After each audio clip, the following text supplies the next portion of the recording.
मनुष्य योनि का भोग। एक दरिद्र ब्राह्मण यात्रा करते करते किसी नगर से गुजर रहा था।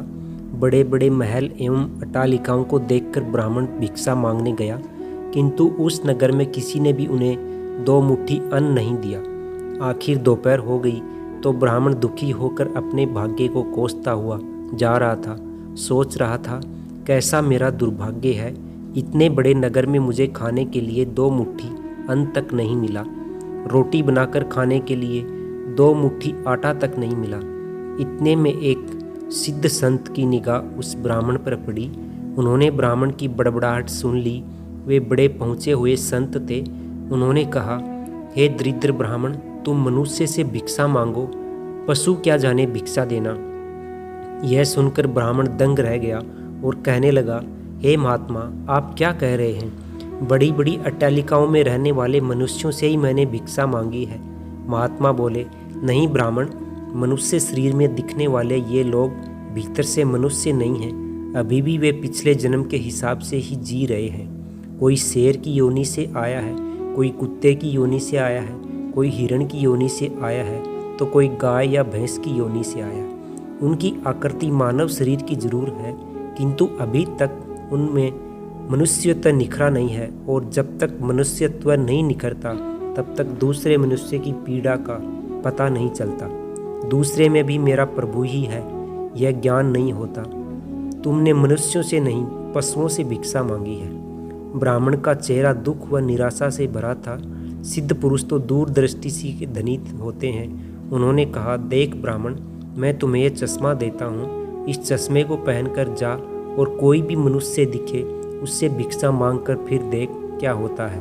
वह दरिद्र ब्राह्मण जहाँ पहले गया था वहीं पुनः गया और योग सिद्ध कला वाला चश्मा पहनकर गौर से देखा।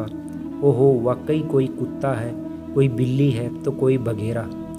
आकृति तो मनुष्य की है, लेकिन संस्कार पशुओं के हैं। मनुष्य होने पर भी मनुष्यत्व के संस्कार नहीं है।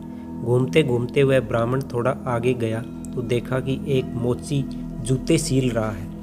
ब्राह्मण ने उसे गौर से देखा तो उसमें मनुष्यत्व का निखार पाया। ब्राह्मण ने उसके पास जाकर कहा, भाई, तेरा धंधा तो बहुत हल्का है और मैं हूँ ब्राह्मण। रीति रिवाज एवं कर्म कांड को बड़ी चुस्ती से पालता हूँ। मुझे बड़ी भूख लगी है, इसलिए मैं तुमसे मांगता हूँ, क्योंकि मुझे तुझ में मनुष्यत्व दिखा है। उस मोची की आंखों से टप टप आंसू बरसने लगे। वह बोला, हे प्रभु, आप भूखे हैं। हे मेरे भगवान, आप भूखे हैं? इतनी देर कहाँ थे?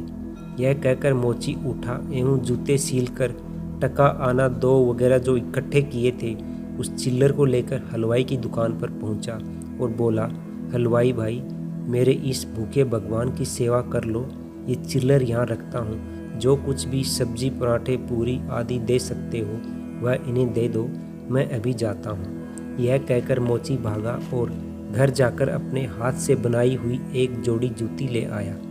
वह चौराहे पर उसे बेचने के लिए खड़ा हो गया। उस राज्य का राजा जूतियों का बड़ा शौकीन था। उस दिन भी उसने कई तरह की जूतियां पहनी, किंतु किसी की बनावट उसे पसंद नहीं आई तो किसी का नाप नहीं आया। 2-5 बार प्रयत्न करने पर भी राजा को कोई पसंद नहीं आई तो राजा मंत्री से क्रुद्ध होकर बोला, अगर इस बार ढंग की जूती लाया तो जूती वाले को इनाम दूंगा, और ठीक नहीं लाया तो मंत्री के बच्चे तेरी खबर ले लूँगा। दैव योग से मंत्री की नज़र उस मोची के ऊपर पड़ी। खड़े असली मानव पर पड़ गई, जिसमें मानवता खिली थी, जिसकी आंखों में कुछ प्रेम के भाव थे, चित्त में दया करुणा थी। ब्राह्मण के संग का थोड़ा रंग लगा था। मंत्री ने मोची से जूती ले ली एवं राजा के पास ले गया। राजा को वह जूती एकदम फिट आ गई, मानो वह जूती राजा के नाप की ही बनी थी। राजा ने कहा, ऐसी जूती तो मैंने पहली बार ही पहन रहा हूँ। किस मोची ने बनाई है ये जूती? मंत्री बोला, हुजूर, यह मोची बाहर ही खड़ा है। मोची को बुलाया गया। उसको देखकर राजा की भी मानवता थोड़ी खिली।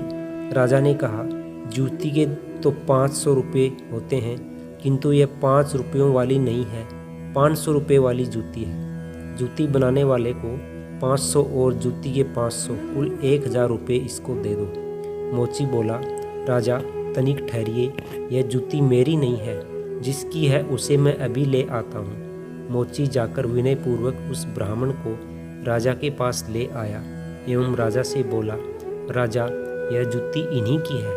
राजा को आश्चर्य हुआ। वह बोला, यह तो ब्राह्मण है, इसकी जूती कैसे हुई?